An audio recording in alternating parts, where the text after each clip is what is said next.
shadows of the past, as from a faded tapestry of time's procession, slow and vast, I step to bid you bear with me, the while your fancy I engage, to look upon another age. An age when on the human tide the plumed wave of chivalry rose to its summit, sweeping wide across a nation's mighty sea. France never shone a brighter power than in this high, romantic hour. So come with me to France of old, to fiery days when hearts beat high, when blood was young and hate was bold, and sword crossed sword to do or die. For love and honor gloried then, and friendship reached its peak with men. Friends were friends in those brave days. Athos, Porthos, Aramis, aye, graved our hearts with a mystic phrase, bound our lives with a mystic tie. Come, stir your soul with our ringing call of all for one, and one for all. Come on, come on, come on!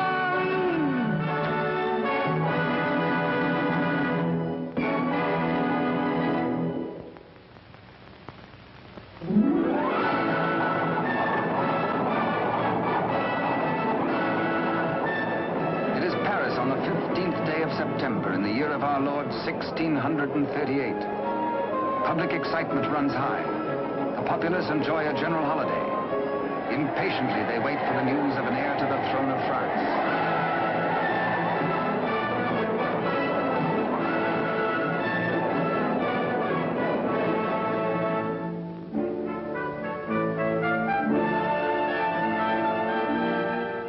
His Majesty Louis XIII, King of France. Maintaining his royal authority through the wits of others, he is himself weak and vain and lives in the oily smiles of a small circle of favorites. But the court is alive with intrigue. There are parties within parties, conspiracies beyond conspiracies, plots and counterplots.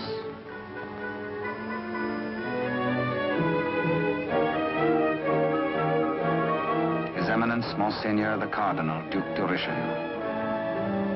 He is the greatest statesman of the day and manipulates the strings which guide the king. His is the real power, subtle, cunning, and often ruthless. Still, no one questions his devotion to the glorious kingdom of France.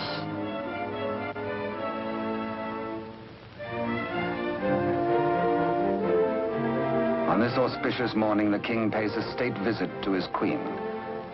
It is the custom for the sovereign and his courtiers to attend the expectant royal mother until his child is born.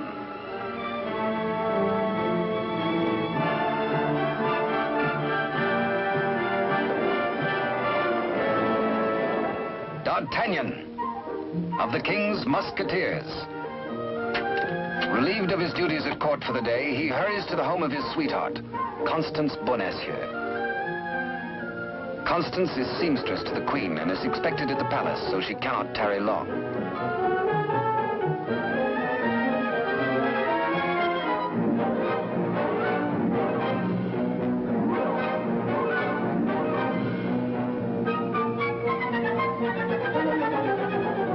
Even the most eager lover, by error, can sometimes kiss a miss, or miss a kiss.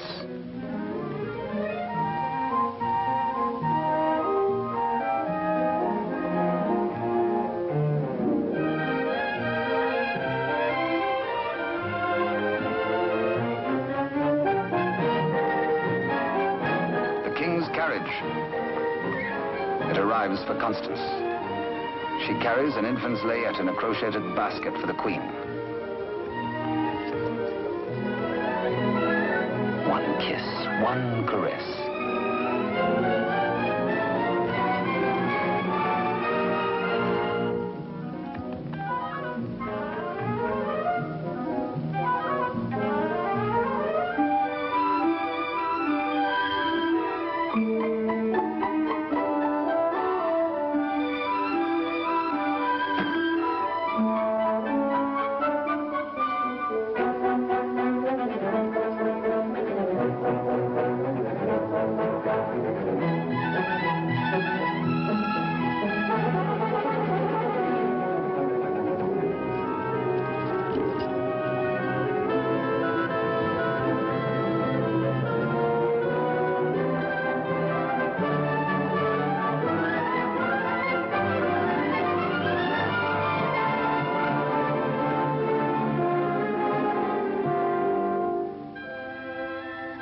That kiss truly is a delicate plant requiring privacy to grow into a tender blossom, the dream of all lovers.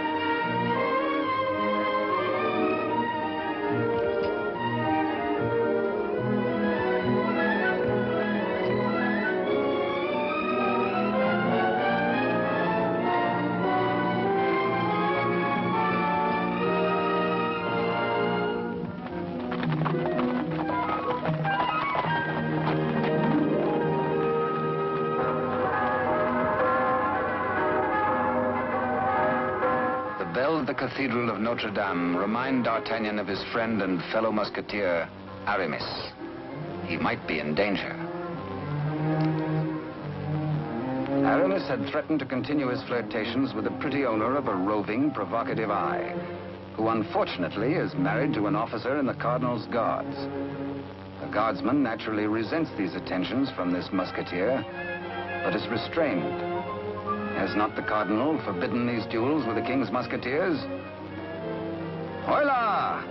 Famous battle cry of the Musketeers. Instant help comes from the most fearsome steel in the kingdom.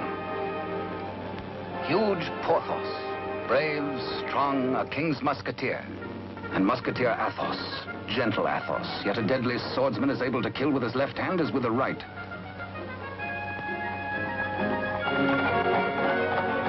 D'Artagnan! The battle is forming. The Cardinal's Guards. This is no private fight then, eh? The Musketeers against the Cardinal's Guard. It started before D'Artagnan was born. And what are the odds? 1, 2, 3, 4, 5, 6, 10 guards to 4, 5 to 2, 2.5 to 1? Too simple. Draw your skewer, Monsieur Half Guardsman. Let's measure half a point. On guard! Come, where's your challenge now? Where's your steel? What's your fear? The law? Does the Cardinal still ban a friendly fight with a musketeer or two?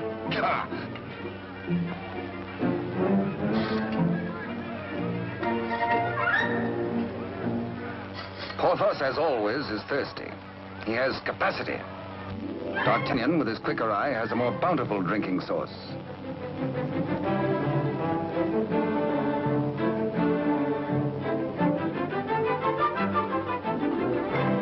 Porthos can put out a hand and pick up the pot he's slavers for. Why waste energy walking?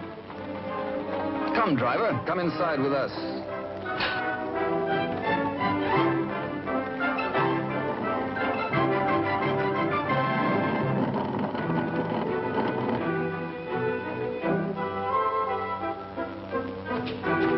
The old driver swears his wagon is damaged. His master will skin him. His horse is loose. He has a terrible wife. He has trouble. Everybody is mean to him. He has to be mean too. Ha ha! Now, take your temper out on me, good friend. Now, feel better? Now we can talk. I'll win you the price of your horse and more. Come, guardsman, I challenge you to game. This is not forbidden you.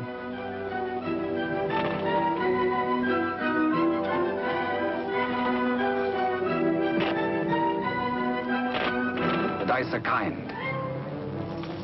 Here's 20 times your price.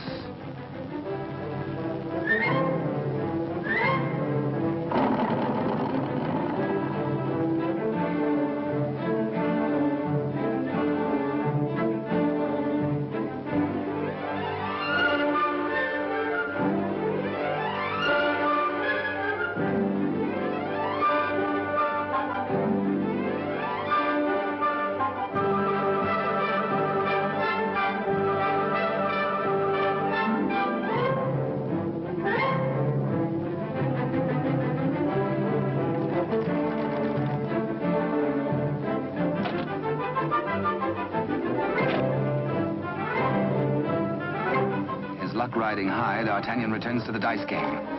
Laughing and playing a while longer, he wins hands down from a fat-headed guardsman while waiting for the late evening rendezvous with Constance. Porthos, too, has women on his mind.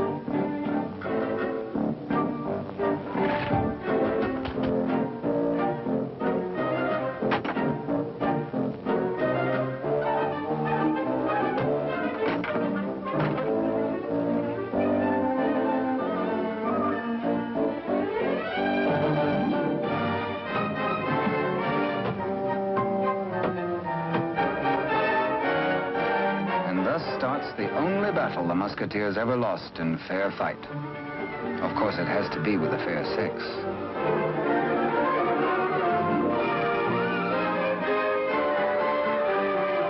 For the first time in his life, a panic-stricken Porthos screams a terrified, "Hola!" Athos hears him. Aramis springs bravely to the side of his comrades, and they flee together.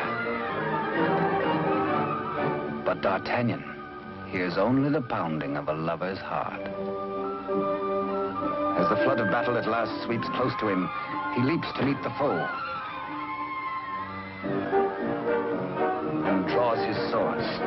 He will fight. Yes? No. Yes. No, he won't. Here, indeed, discretion is the better part of valor. Caught between the she-devils and the deep blue sea, they choose the water.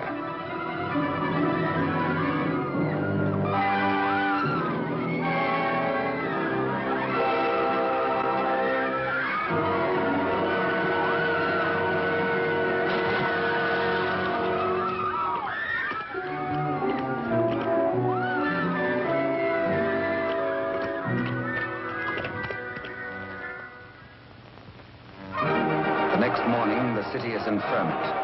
The pressure beyond the gates is so great that the people are admitted to the courtyard.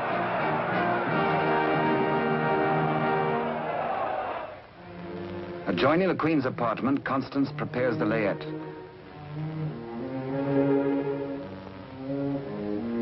She is informed by Father Joseph, the Cardinal's trusted henchman, of the imminence of the royal birth.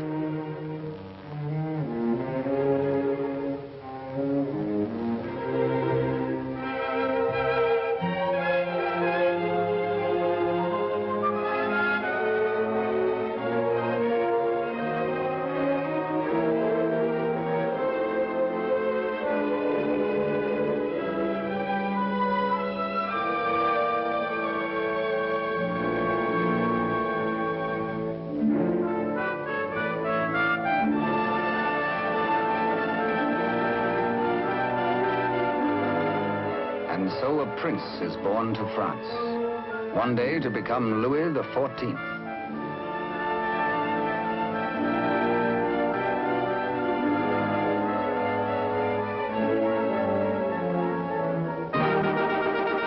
By ancient custom, his royal father presents him to the people.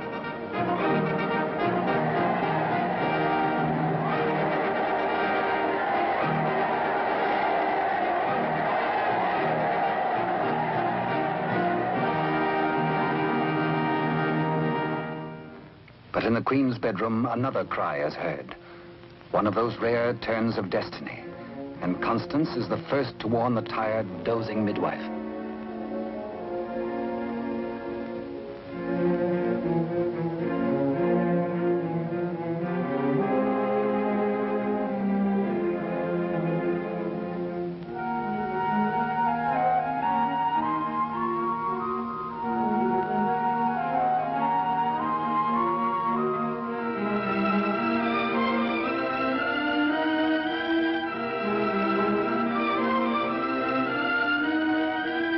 Father Joseph grasps the vast consequences of this extraordinary event. This news must be conveyed discreetly to Cardinal Richelieu before it gets abroad. He writes a message inside the wrapper of some medicine. He intends it for the Cardinal's eyes alone.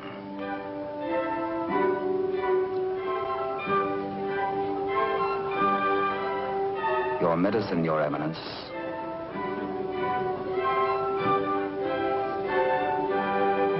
Duke de Rochefort, conniving head of the most powerful faction in court, working always in self-interest against the king and cardinal, pretending loyalty to both.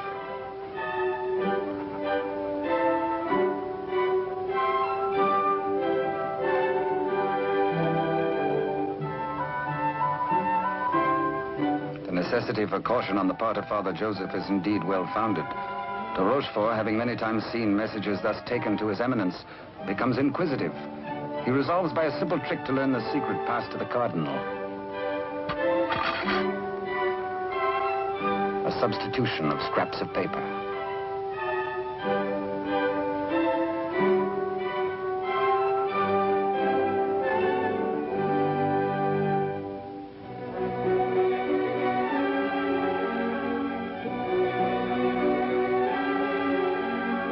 The Cardinal realizes that enemies of the regime can do irreparable damage.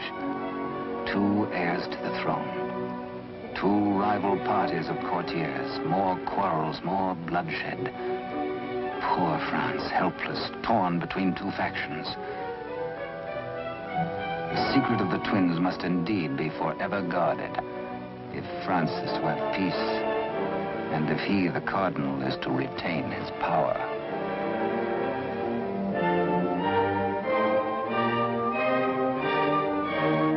No pretender, this.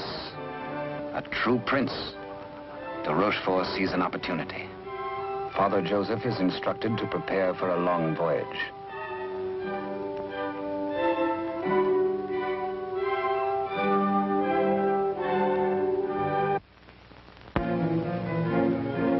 The Cardinal has a plan. He sends a page to summon de Rochefort.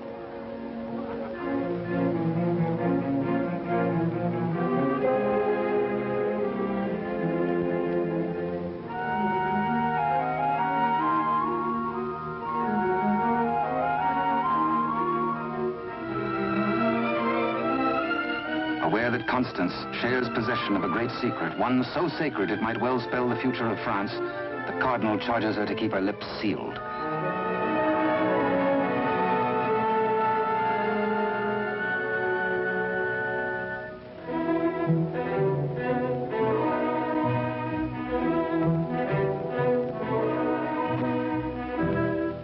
Richelieu entrusts the wily de Rochefort with Constance's safety. She must not be permitted to see anyone until further notice. The Cardinal is not at liberty to tell his reasons, but de Rochefort is making his own plans.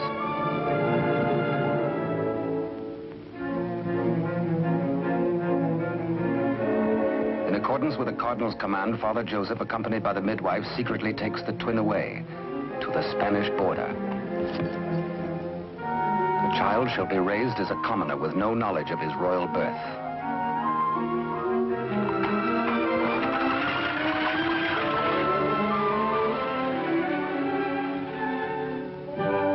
Meanwhile, in the great ballroom, the king holds a reception in honor of his firstborn. Had he known the cradle should have held 2 sons, he might have been less self-satisfied with the Cardinal's congratulations.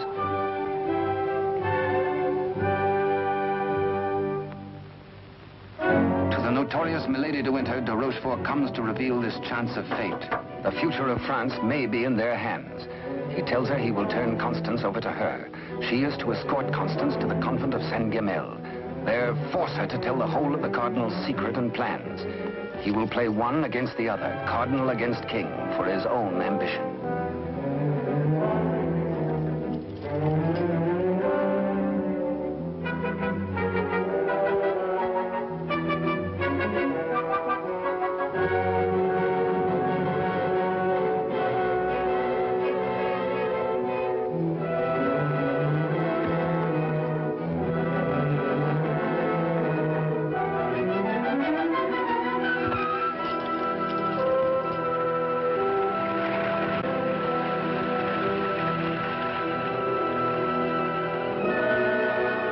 Constance to be... One of the chair carriers runs with the news to the musketeers' barracks.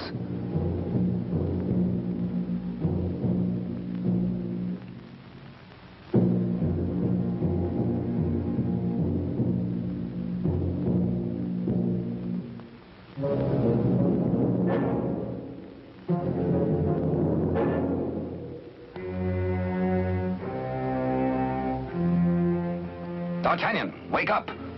Constance taken by force, by de Rochefort.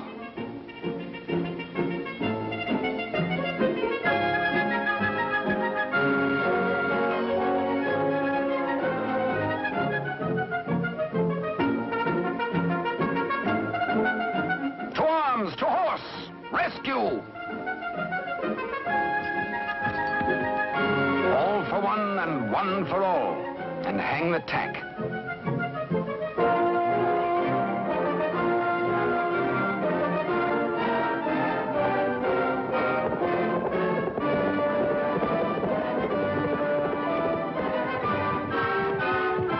The wily cheat is in no mood to cross steel with this angry Gascon bent on justice.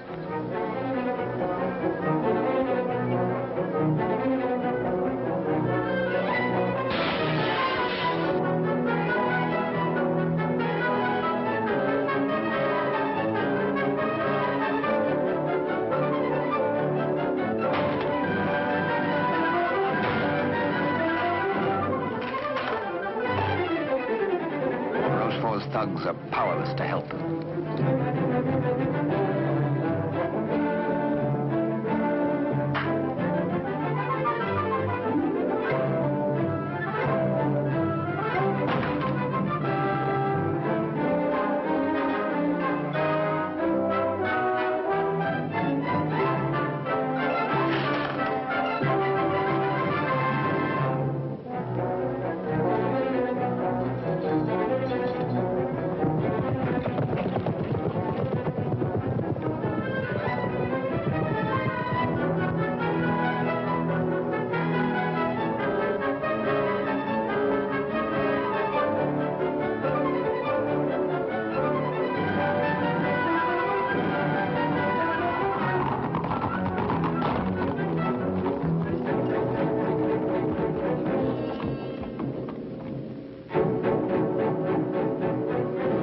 Rochefort is stubborn. He will not talk. He has to be persuaded.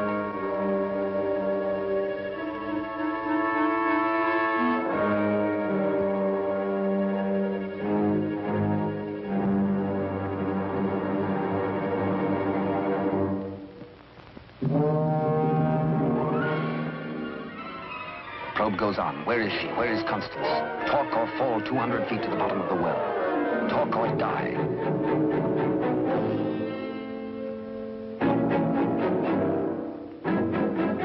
The Cardinal's guard look on, afraid to act. A strand at a time, steel cuts through hemp. Thin strands of it. And now but two.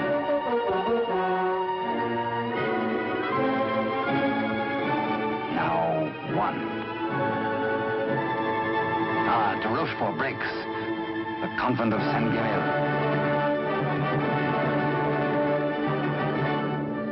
To the rescue!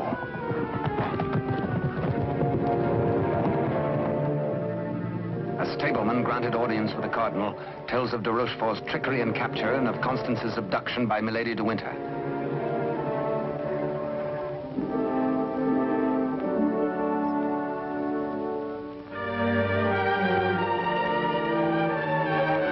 Richelieu and his escort reached the well to confront the Duke.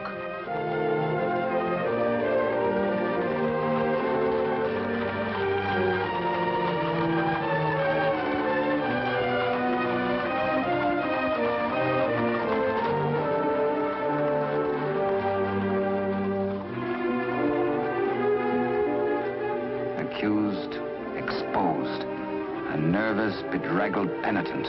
He confesses that he has indeed played traitor. His Eminence breaks de Rochefort, stripping him of his authority and titles, banished from both court and country forever.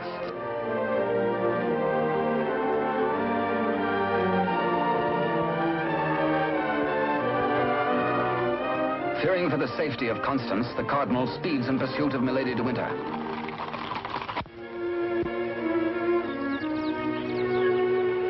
Before dawn the next morning, the convent of Saint-Guémel.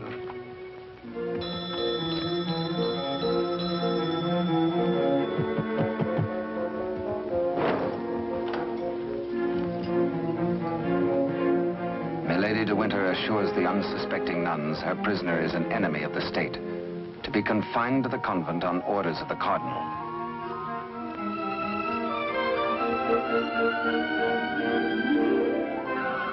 The banished de Rochefort, smarting under his humiliations, lingers in Paris. All is not lost.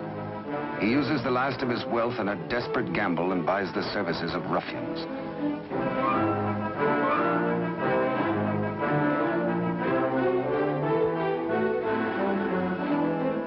Pursue the cardinal and assassinate him. Next, find D'Artagnan and his 3 musketeer friends and put them to the sword.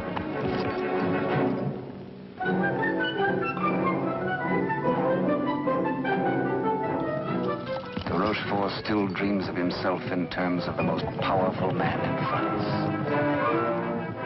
The path to power is open if Milady de Winter secures the secret from Constance.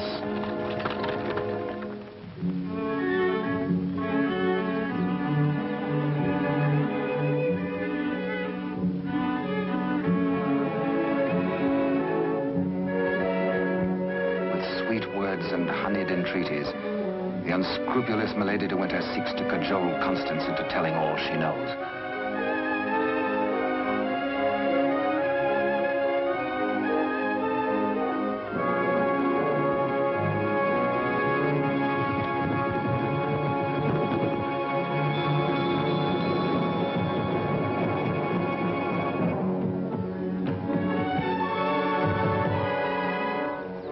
No, Constance Bonacieux is not here. But he hears her voice.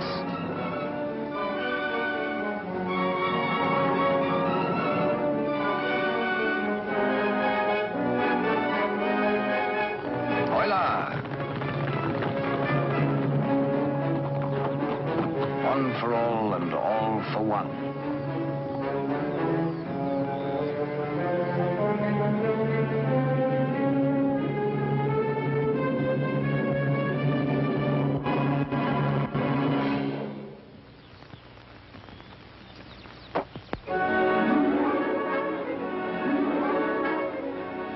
Mark of the public criminal, burnt by a branding iron into her flesh, a sign to all.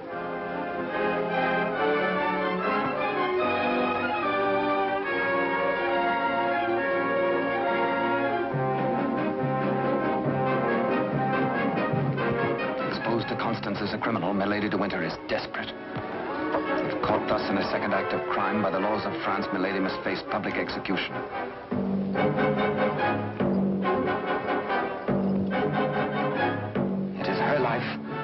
Or that of Constance.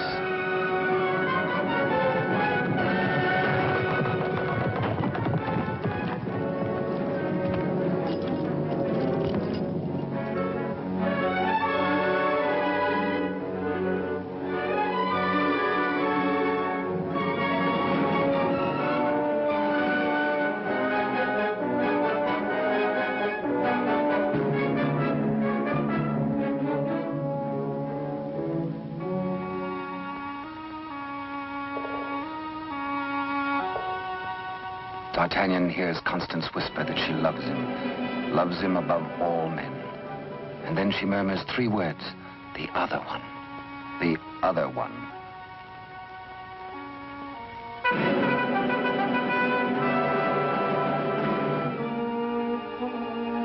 D'Artagnan strains to hear the faint pulse of her words, but Constance dies. The Musketeers take Milady de Winter to her punishment.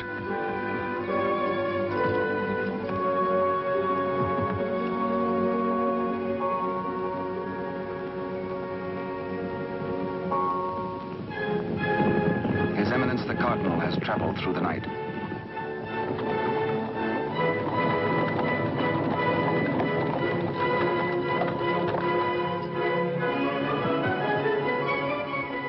He hears the dreadful news from the Mother Superior.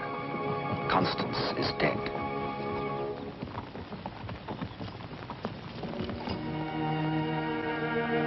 Faithful, loyal Constance.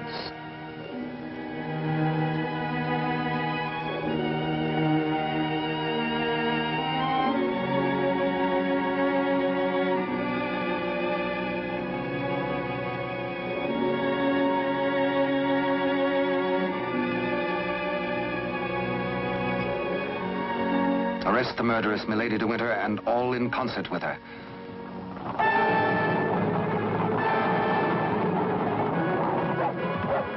three musketeers, Athos, Porthos, and Aramis, enraged, take the law into their own hands and deliver the murderess to the public executioner and order her death.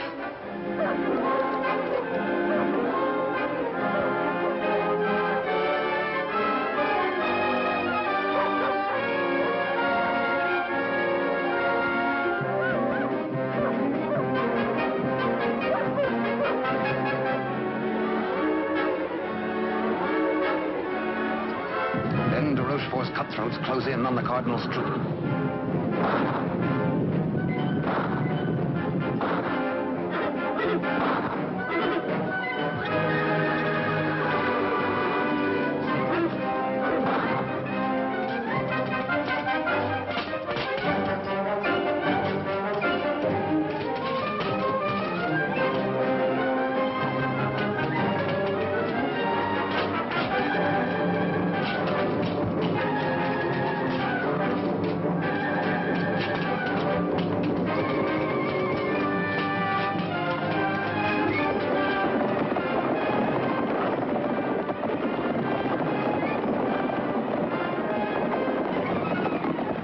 Some distance away, the musketeers are captured by their deadliest rivals.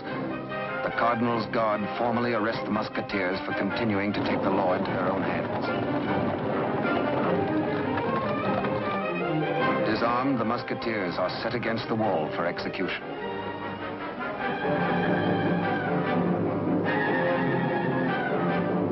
Your guards would take the lives of my friends. Single-handed, they shall have revenge. The Cardinal asks a moment to ponder. Constance dead. A murderess executed. Enough blood has been shed. Now this strife twixt musketeer and guard shall end.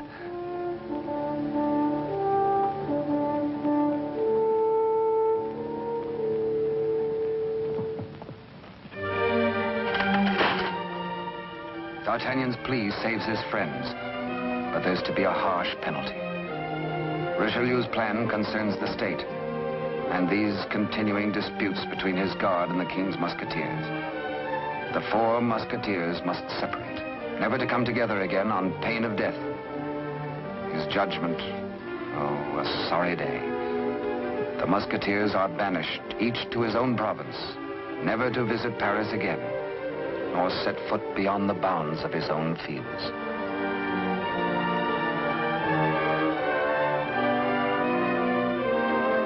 As for you, D'Artagnan, a splendid soldier, reliable, devoted too. You henceforth shall be bodyguard of the future king, beloved of France, the nation's one.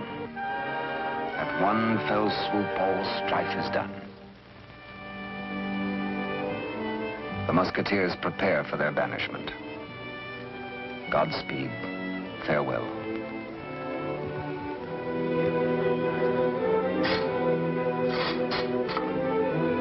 Eternal friendship, it shall not pall. All for one, and one for all.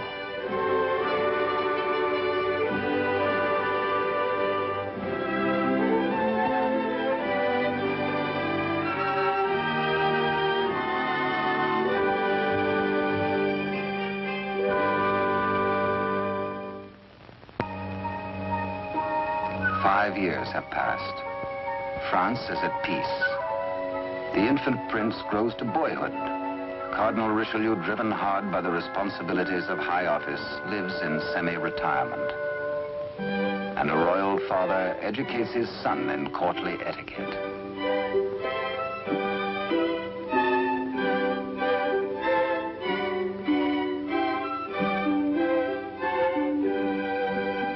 In failing health, His Eminence lives in hourly expectation of death, troubled by word that the second twin bears an identical likeness to the heir.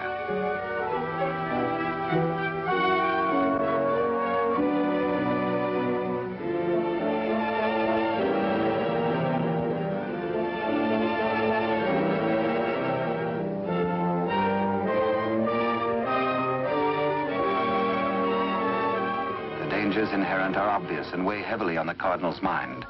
He decides he must protect the prince somehow.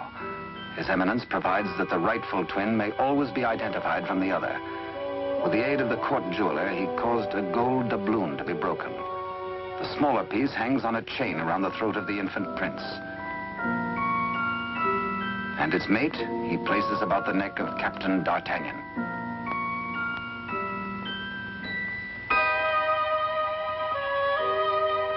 And so, by joining the pieces, the true heir to the throne of France and the prince's first guardian are known to one another for all time.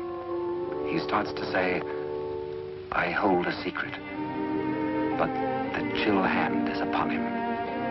The life spring ebbs, and the great voice is silenced.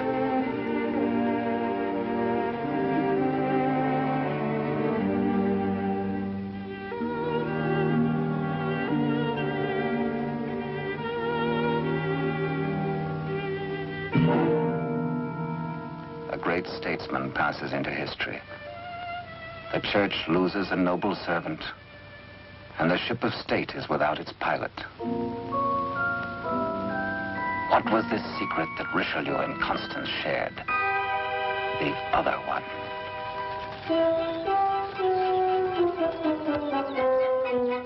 Across the Spanish border, the prince's twin brother is reared by servants of the late cardinal.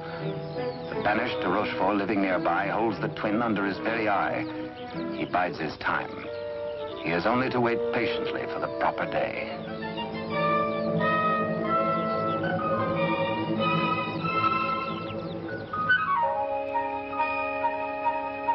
Upon the death of Louis XIII, the heir to the throne, or the Dauphin as he was called, became France's King Louis XIV. Both he and his twin had grown to manhood.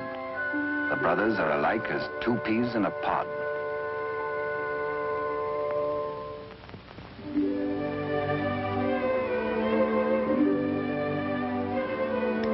Years have passed and more since Richelieu bent his iron will to break the bonds that held us four. But Porthos, Athos, Aramis, I will ride once more. Once more we'll heed the clarion call of all for one and one for all.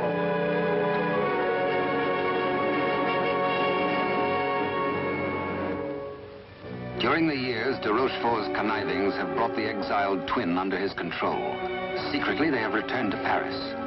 De Rochefort has lavished upon the usurper the trappings of royalty, teaching him to copy even the handwriting of his brother, the king. Yet the quality of the spirit so generous in the king is replaced in the brother by hatred and viciousness.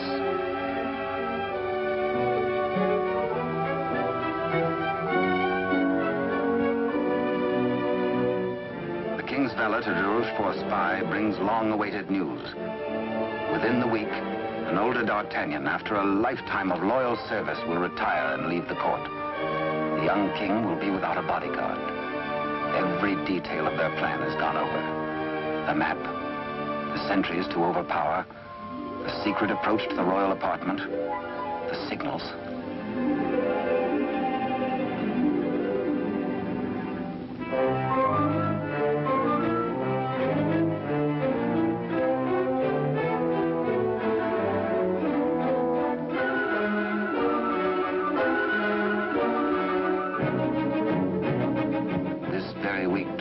Tells the pretender, you will be His Majesty Louis XIV, King of France. Louis XIV, King of France, spends D'Artagnan's last day in fun and gaiety. The king has applied himself to an education in horsemanship, sportsmanship, and swordsmanship. No two men were ever closer, except they were father and son.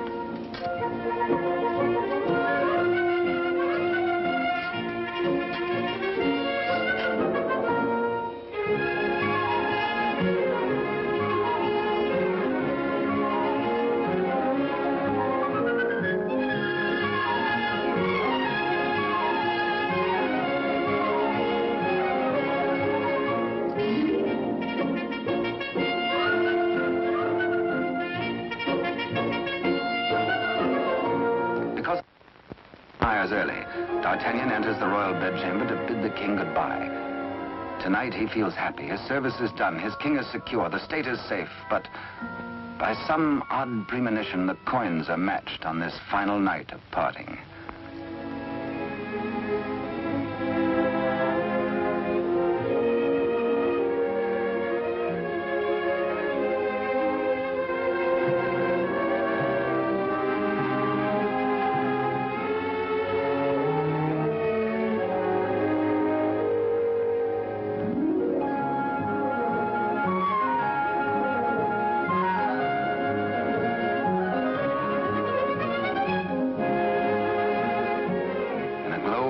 memories of a delightful evening with the king, Captain D'Artagnan arrives outside his lodging and is amazed to find himself beset by ruffians. Angrily, the Gascon plans his battle. First, he deals with the dagger-man decoy, sticks him with his own blade, throws the man's cape to the edge of an open sewer, places his own cape over the decoy's body and fires his own pistol. Aye, up, on to the balcony.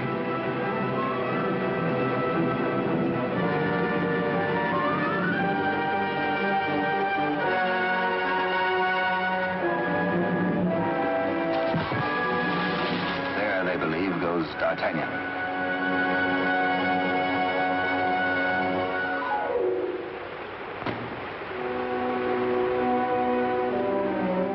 Thoughtful D'Artagnan returns to his lodging. For a peaceful man to be waylaid on a city street is something new. He had spent the evening with his king. He reflects, has the palace discipline been slackening too? Sentries were not where they should have been. His soldierly heart is disturbed for the safety of his king.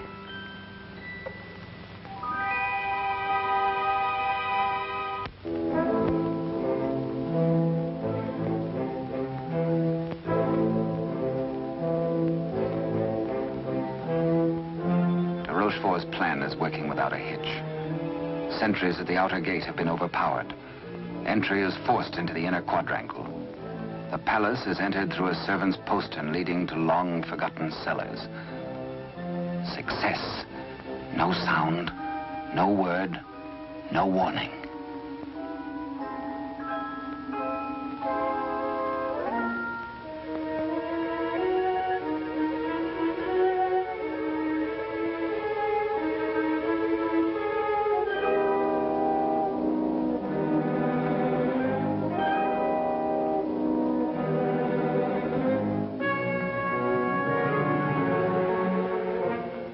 The pretender waits impatiently below for the deed which will make him king.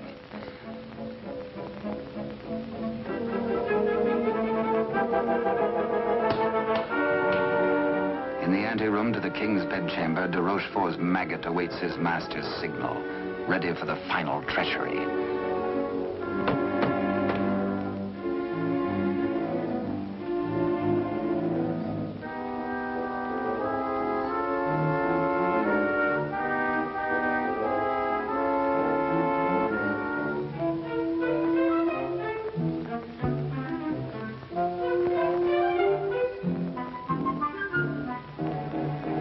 And a little after 11 o'clock on this fateful night, in one tragic moment, France loses her rightful king.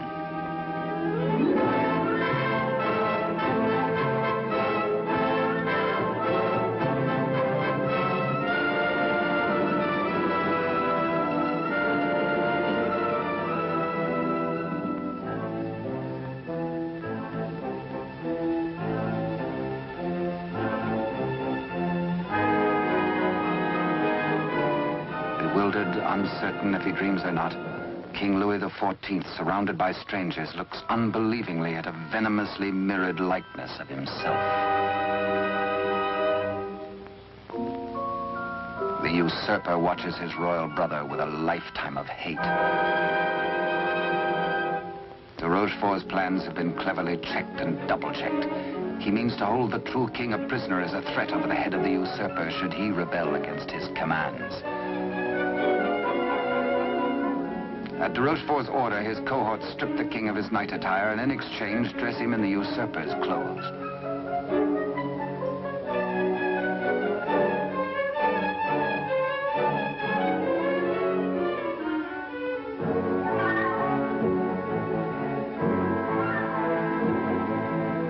Into the palace cellars, a messenger reports breathlessly. D'Artagnan is dead. His body thrown in the river. Complete triumph at last.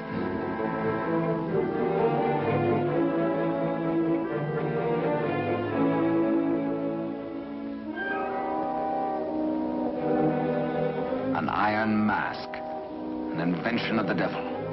An iron mask, a prison within a prison, is placed over the head of the rightful King Louis XIV and locked at the neck, his countenance concealed from all men.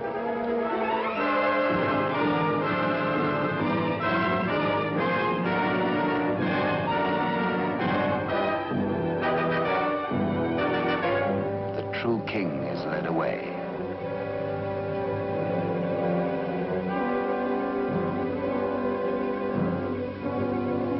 In the quiet of the royal apartments, the true king's bed is occupied by the usurper.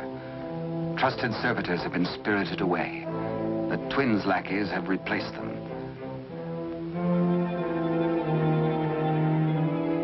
De Rochefort's plan is complete.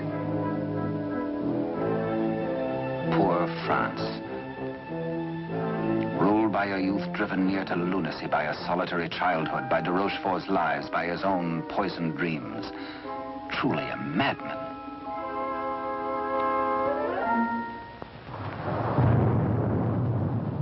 Suffering in human life is proportioned to human strength.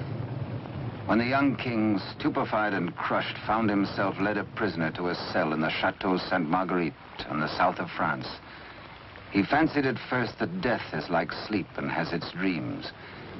He believed himself to be a spectator, a palpable phantom of his own suffering. A torture the more terrible since it might be eternal. Eternal death. How can I have died? I am a king, yet not a king, enthroned upon a funereal couch. No. No, dear God, do not punish me who have done nothing. Why am I thus punished? Like a cloak, the chill of the dungeon falls upon his shoulders. So dwells the real Louis XIV in a living hell, to remain thus the rest of his days.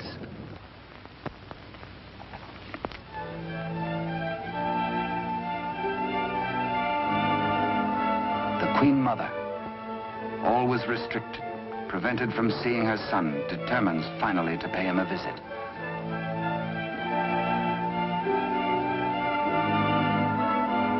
In place of the affectionate and courtly Louis XIV, to her horror, she finds herself repulsed.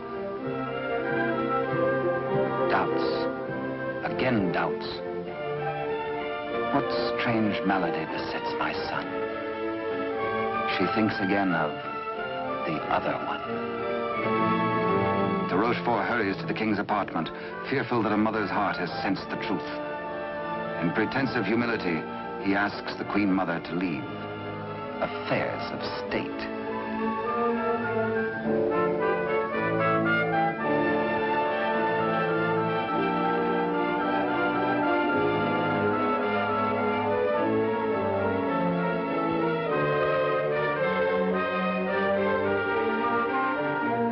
De Rochefort is determined. This shall not happen again, and whispers death.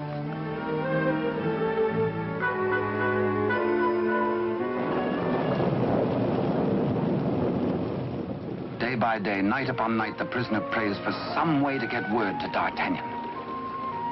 A heaven-sent fisherman hoves to.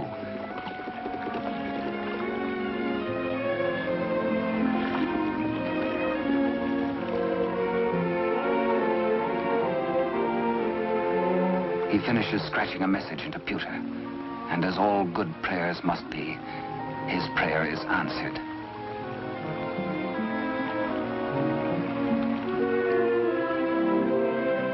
Millers and mackerel are running, and then a catch, apparently from heaven.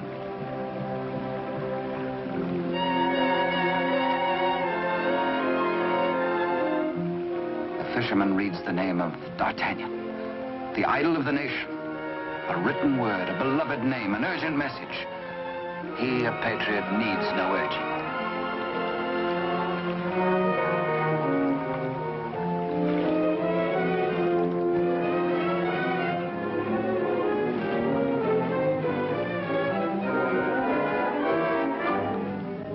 Paris goes about its daily affairs, unaware that its rightful king languishes in prison, and the Queen Mother herself faces death as the humble fisherman hastens to D'Artagnan's home. D'Artagnan stays on in Paris, and to his hurt amazement continually finds himself barred from the court. Day by day, week by week, audience with the king has been refused him. The fisherman blurts his weird news. A story hard to believe. A lonely castle which D'Artagnan knows like the palm of his hand. A prisoner in an iron mask behind its bars. But the signature, An etching of a coin that fits his own exactly.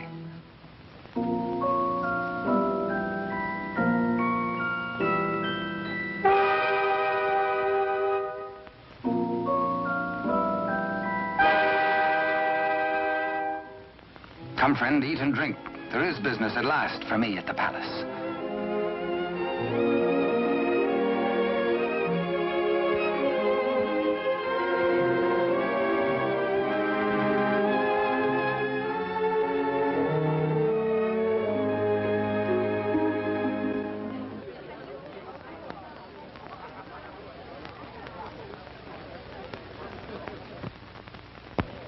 Threading his way through the perfumed route of the court's chattering idlers, D'Artagnan finds himself a stranger in a strange atmosphere. And there is reason, he thinks, for this curious tension. De Rochefort and the king. This cannot be the boy I helped nurture into manhood. This is not the face of my king. Those are not his hands that risked neither parried steel nor engaged a point. What's been happening at court? De Rochefort's back in favor, a disgraced exile once more sporting about the throne room in the king's presence. D'Artagnan is amazed and shocked. But a further shock is in store. A chain and coin is passed to de Rochefort. If he can believe his eyes, in all the years he served the king, they never left his royal person. He overhears a snatch of conversation. The other one. And suddenly he hears the dying voice of Constance. The other one. The other one.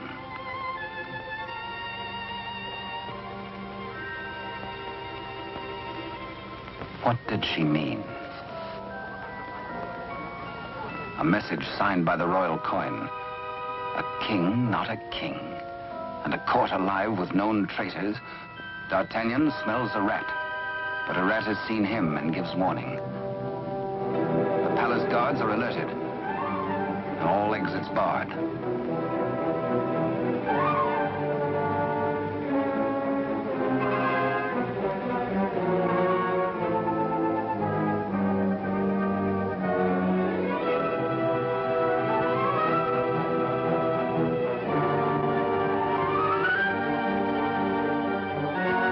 Little do they reckon with a resourceful old musketeer.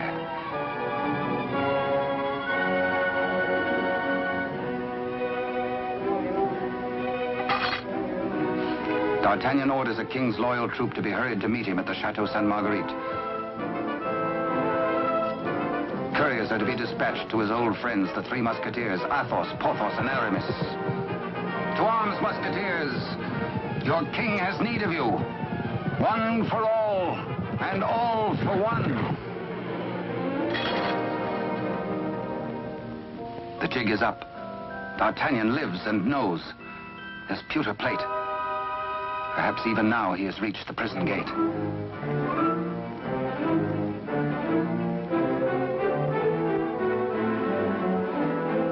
De Rochefort cannot believe his future lies in a common plate.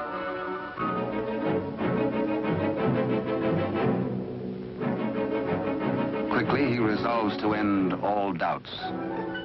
He decides to ride at the head of his troops to prevent any attempt to free the king.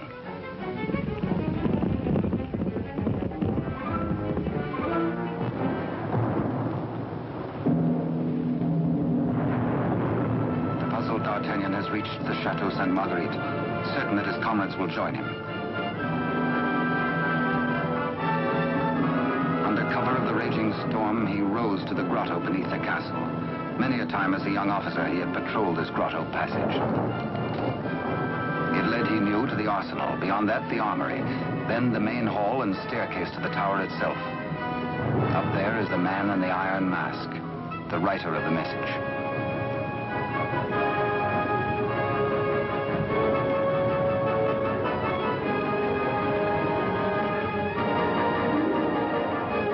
To his astonishment, D'Artagnan finds the entrance to the arsenal is newly walled.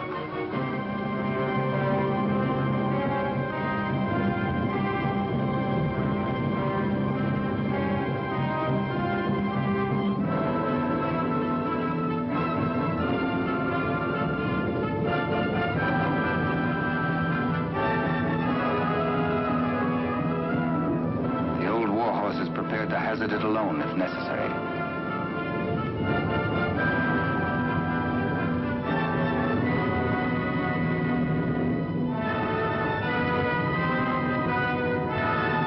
The fisherman returns to the opposite bank to await the arrival of help.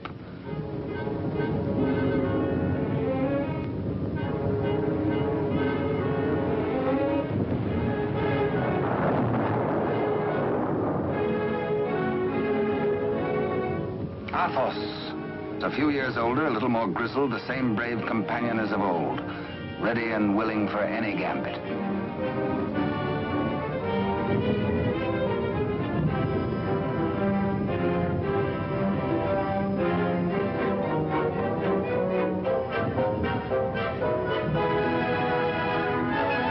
And now Aramis.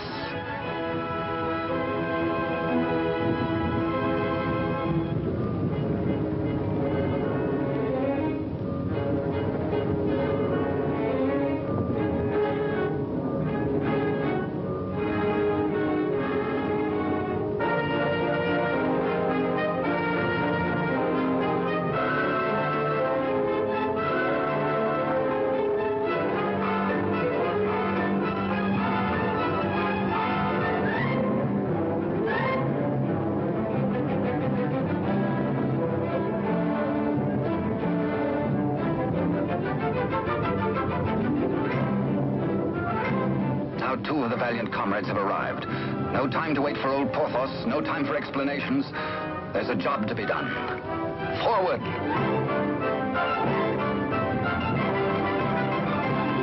Through the racks of gunpowder barrels to the main hall, and the tower staircase itself.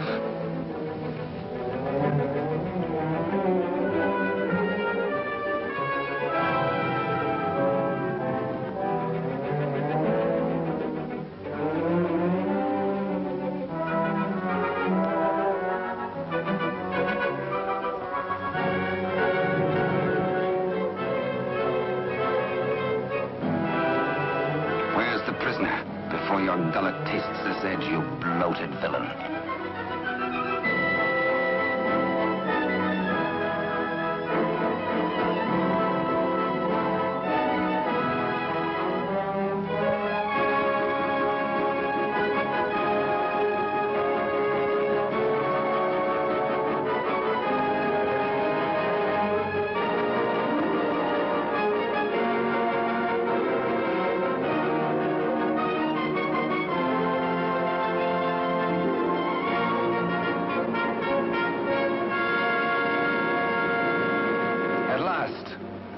D'Artagnan knows the voice. It is his true and rightful king, Louis XIV, King of France. The castle guards.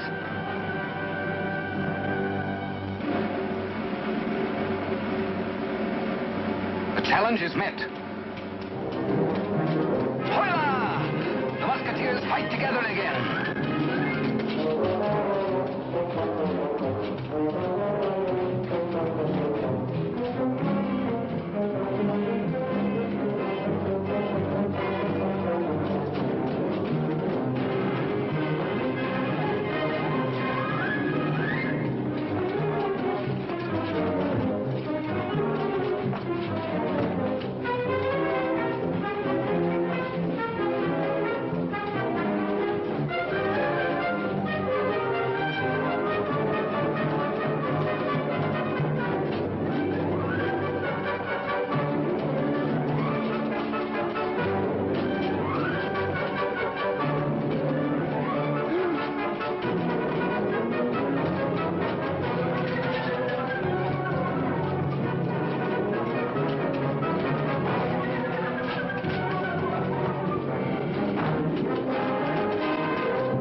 eager on that account, and thirsty as much for the sight of his companions as for a little drop of blood.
All for one and one for all. Be certain, cherished friends, that I shall wait for you. What good times we had together, eh?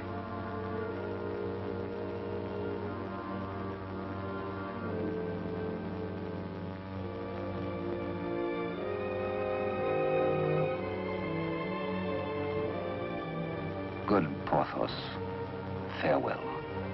You died as you lived, for love of country, in the service of your king.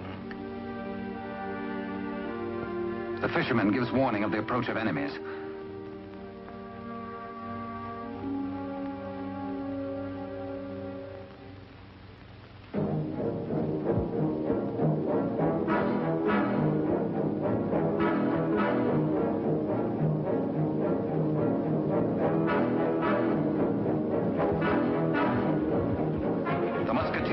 The king and gallop off to Paris. De Rochefort rides hard in a last effort to keep his house from crumbling.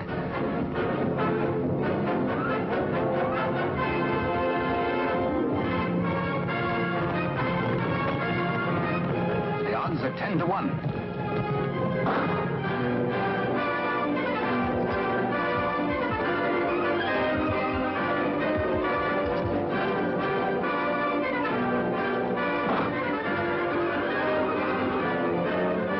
Your Majesty. On to Paris. Farewell, gallant Aramis. A traitor's bullet struck you down.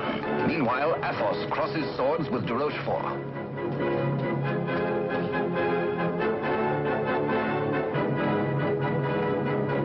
But at the highest price of all, Athos joins his comrades.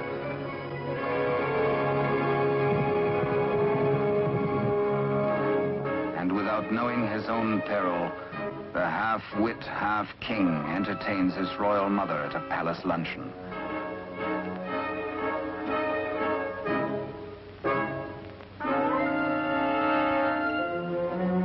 Cunningly, he says, a private matter.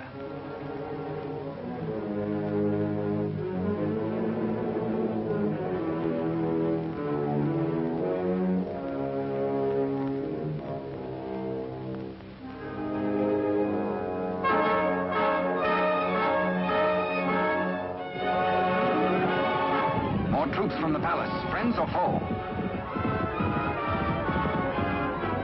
Friends. D'Artagnan breathes relief. The king is safe. God save the king!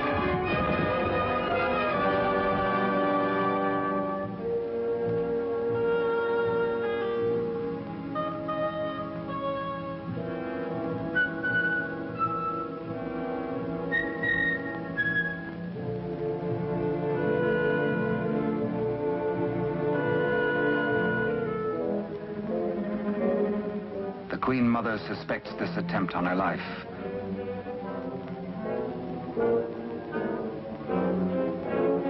The witch's brew, a subtle poison already responsible for many an agonizing death. Raise your glass, madam. Drink to your king, to your country and its illustrious people. Come, I give you France. Dare she refuse? It is the edict of her son, the king.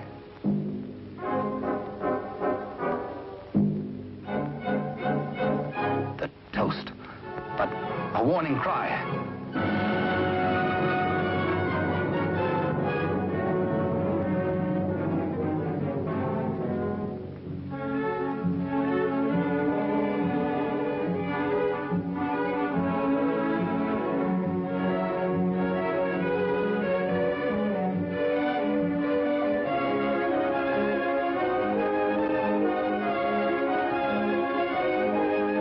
The usurper finally gets his rightful crown. De Rochefort's own damnable invention, the Iron Mask. His to the end of his days.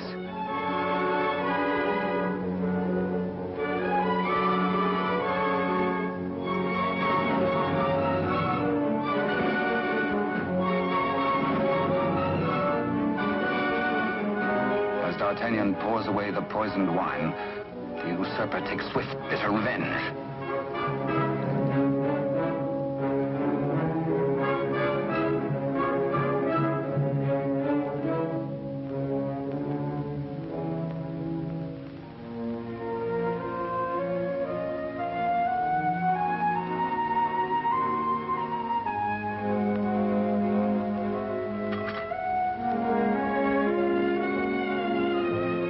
D'Artagnan knows himself mortally wounded, but allows no sign to mar the happiness of his king.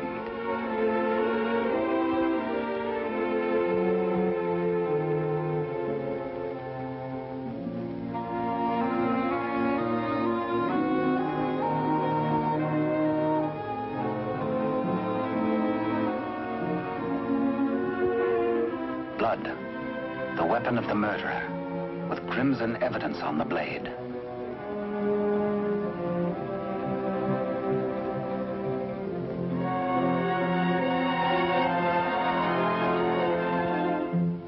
Grateful Louis looks for Captain D'Artagnan to honor him with the baton of a Marshal of France. But where is the Musketeer?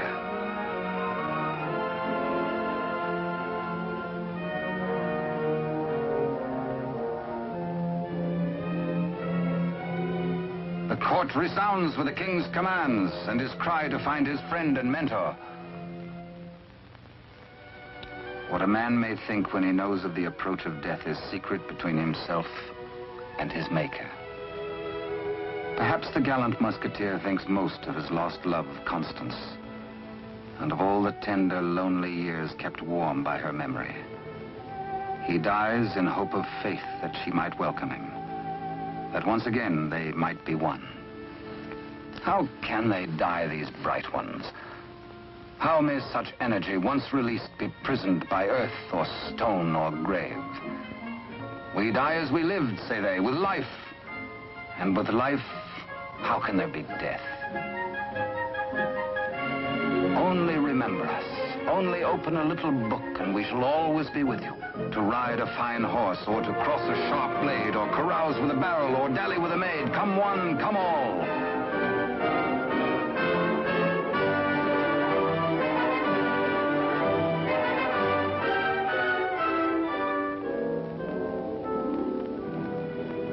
And so passed a brave and glorious man, in honor. Only think, and we live again. We live forever. For with us, now as ever, it's one for all, and all for one. And thus it was in France of old, in fiery days when hearts beat high, when blood was young and hate was bold, and sword crossed sword to do or die. For love and honor gloried then, when life was life, and men were men.